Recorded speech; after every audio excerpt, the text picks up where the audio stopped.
sambal. So we are going to talk about the sambal. Before that, we need to marinate the chicken. So I'm going to be using some chicken thigh. Chicken thigh has loads of flavour, and it's my preference when I'm making a curry like this because it's going to stay nice and moist. So into a bowl, we're going to add some turmeric. You can use some fresh turmeric or some ground turmeric, about a teaspoon or so. A really good pinch of salt to season, and I'm going to add the chicken pieces. Okay, so that's all there is for the marinade because all of the flavour is going to come out of that delicious sambal and the tomato. So give that a really good mix. Now, ideally, you want to allow this to marinate. You don't need to marinate it overnight, but 30 minutes is fantastic. I've been preheating some oil. It's about 180 degrees, and I'm going to shallow fry the pieces. So just be really careful. It's quite hot. This is going to seal off the chicken and give it a really nice crust. So when I mix it with the sambal, it's going to be absolutely delightful. So we'll give that about 2 to 3 minutes on each side, and then I'll add the rest of the chicken. Now for the sambal. I've made this ahead of time. In my sambal, I have a combination of onion, some chilies. So these are just long chilies, and I've left the seeds in them because it's not too hot. It's actually quite sweet, these chilies. Some garlic, lots of ginger, and then another variety of chilies. So these are dried chilies, and what I've done is rehydrated them in some warm water, removed the seeds, and this is what you get. Now, these have a kick to them, so be careful not to add too many of them if you don't like it to be too hot. What I've done is blended it, and this is what it looks like when you blend it with some vinegar, some salt, and some sugar. It's fantastic to have, even just on chicken on the side, or use it as a base for this style of curry. All right, let's turn the first batch of chicken, and look at the colour.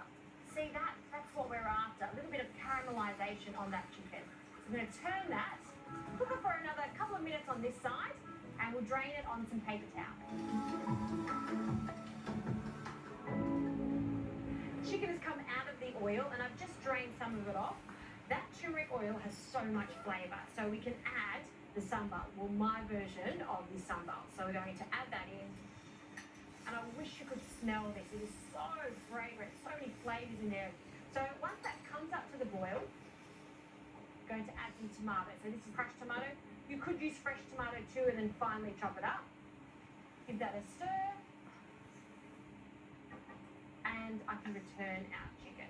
Now the chicken is half cooked, so we need to completely cook it in this rich, spicy tomato sauce. So it's going to take about 15 minutes for it to completely cook and become nice and tender.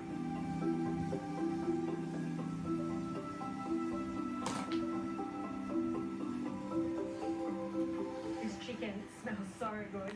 You can see that a lot of that sauce has evaporated. It's rich, it's thick, it's just right.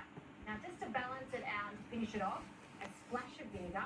We do have vinegar in the sambal, but I just like that little zing right at the end, along with a pinch of sugar. And if it does need some salt, you can also add some salt. Okay, last stir. Let's serve this up. So I'm just going to add that to the bowl. Look at that bright red colour. I love curry like this. We'll place that chicken up on the board, and you do have to serve this with rice. And I'm not serving this with any rice. I'm serving it with the purple rice from this area. It's steamed in a doying leaf, and there it is there. See that pale purple colour? It's not only very attractive, but the flavour, it's nutty, it's delicate, it's perfect to go with this spicy tomato chicken curry.